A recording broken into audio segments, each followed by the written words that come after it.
The alarm hit before I even finished my sentence. I mumbled to myself, half under my breath, thinking no one on this deck could hear me over the hum of the station engines. I said the words anyway, careless, tired, thinking I was alone. The alien woman across the corridor turned her head and said, "I heard everything, human." And in that same second, every light on the station snapped to red. My name is Daniel Price. I work as a signal technician on Relay Station Kestrel, floating above a gas giant that has no name humans bothered to give it. I was not supposed to be near the command corridor that night. I was supposed to be asleep, but I had heard a noise in the wiring 2 decks down, a noise that sounded wrong, and I went to check it before it became a problem. That is how I ended up muttering to myself outside a locked door that was never meant to be locked. That is how I ended up face to face with her. Her name, I would learn seconds later, was Vesa. She was tall, with skin the color of wet stone, and eyes that shifted between silver and pale blue depending on the light. She was not supposed to be on this station either. She was a passenger, part of a diplomatic exchange between our people and hers, confined to the guest quarters 3 decks up. Yet here she was, standing in the command corridor, one hand pressed against a panel that should have needed 3 separate clearance codes to open. I said something like, "This door is not supposed to open for anyone below command rank." I was talking to myself, working through the problem the way I always did, out loud, alone, in the dark. I did not expect an answer. I definitely did not expect her. She said it again, slower this time. "I heard everything, human. Every word." My stomach dropped, not because she heard me complain about the wiring, because of what I said before that, without thinking, the thing I always say when a system looks tampered with. I said, "Someone rerouted the reactor feed through the guest wing. That should not be possible, unless someone with command access did it on purpose." Vesa did not deny it. She stepped toward me, and the red emergency light caught the edge of her face, sharp and still. She said, "You are right. And you need to leave right now, before they realize you know." I did not move fast enough. A door behind her slid open, and 2 station security officers stepped out, weapons already raised, not at her, but at me. One of them was a woman named Karen Ashby, someone I had shared meals with in the mess hall a dozen times. She looked at me like she did not know me at all. Ashby said, "Step away from the ambassador, technician. Step away now." I raised my hands. I said I was just checking a wiring fault. I said I did not know anything. But Vesa spoke before I could finish, and what she said changed everything. She said, "He knows about the reactor feed." He said it out loud. "You will have to take him too." I stared at her, betrayed for half a second, until I understood what she was doing. She was not accusing me. She was making sure I could not be quietly erased without questions being asked. If Ashby and her partner made me disappear without explanation, it would raise flags. If they took me as a prisoner instead, there would be a record. Vesa had just traded my freedom for my safety, in the space of 1 sentence, without blinking. They marched us both down to a holding bay near the lower reactor ring, a room with no windows and a single reinforced door. Once the door sealed, Vesa turned to me and spoke quickly, her voice low. She said, "My delegation was sent here to inspect this station because Earth authorities suspected a fault in the reactor design. What we found was worse than a fault. Someone on this station has been feeding reactor power into a hidden array in the guest wing, slowly, over months, building something they should not be building." I asked her, what kind of something? She said, "A weapon. Not one that fires outward. One that pulls inward, that collapses matter into itself. If it activates while docked to this station, it will not destroy Kestrel. It will destroy everything within a day's journey of this system, including your home fleet, stationed 2 systems away." My mouth went dry. I asked her who was building it. She said, "Someone with access to command systems. Someone who has been feeding false maintenance logs to cover the power drain. Someone your station computer trusts completely." I thought about every person with that kind of access.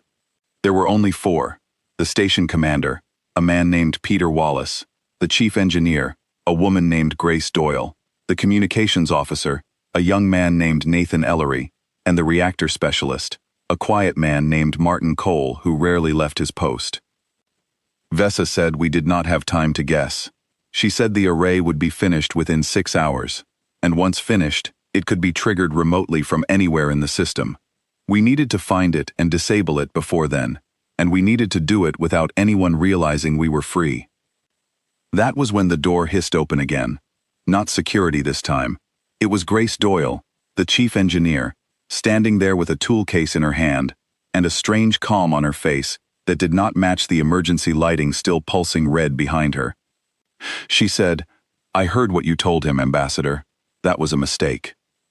Vesa stepped in front of me without hesitation. She said, "You have been rerouting power for months, Grace.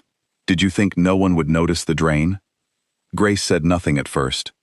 She simply reached into her tool case and pulled out a small device, thin and black, no bigger than a data chip. She said, "In 6 hours, it will not matter who notices. I did not build this because I hate anyone. I built it because Earth Command ordered it, quietly, off the books, in case negotiations with your people failed. This was never about attacking you. It was about making sure we never had to be afraid of losing another war we did not start."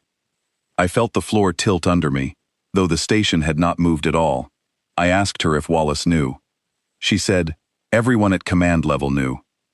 Everyone except a wiring technician who was supposed to be asleep." She raised the device toward the door panel, and I realized she was not planning to hurt us right away. She was going to lock us in and let the array finish on its own timeline. Vesa moved first. She grabbed my arm and pulled me sideways just as Grace slammed her hand against the panel, sealing the door from the outside instead of the inside, sealing herself out and us in with the very system controls she had used to trap us. I understood then that Vesa had planned this from the second we were pushed into the holding bay. She had not been arguing to save herself. She had been buying us access. The holding bay, it turned out, sat directly beside the reactor's secondary control junction, a place only accessible from inside a sealed room, exactly like this one. Vesa moved to the junction panel and began working, her fingers fast and precise. She said, "I studied your reactor schematics before I came aboard, in case something like this happened. I did not expect to need it this quickly." I asked her what I could do. She said, "Watch the door and tell me the second it opens." Minutes passed like hours. I heard footsteps outside, then silence, then footsteps again.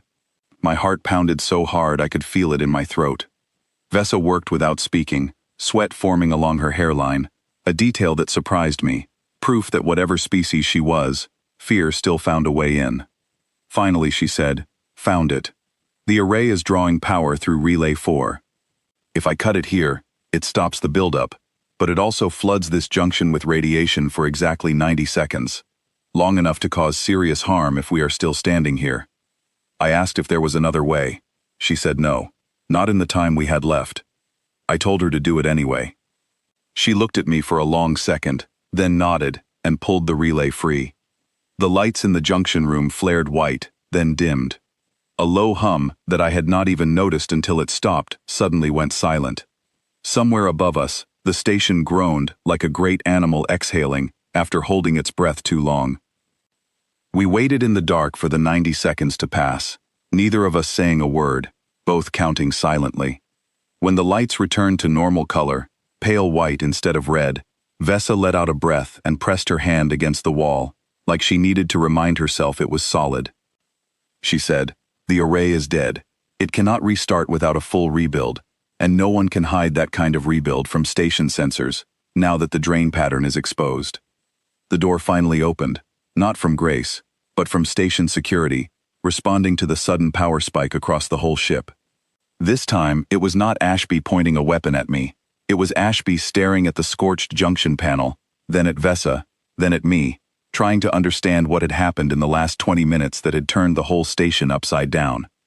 I told her everything, fast, before anyone could stop me.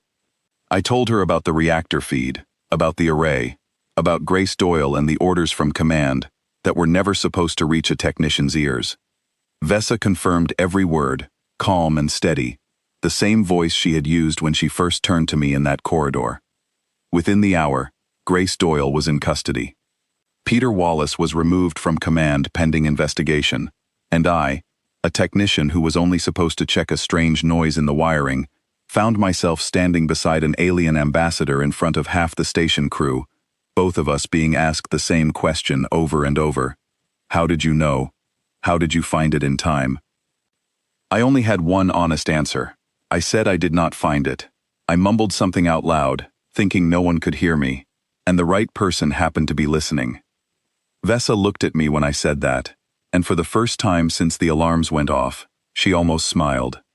She said, "That is exactly what happened, and it is the reason your people are still safe tonight." I did not feel like a hero. I felt like a man who got lucky, who spoke a private thought at the wrong door and the right time. But standing there in the corridor, lights finally steady, station finally quiet, I understood something simple and true. Sometimes the biggest danger is stopped not by the strongest person in the room, but by the one who happens to say the truth out loud, even by accident, and by the one standing close enough to hear it.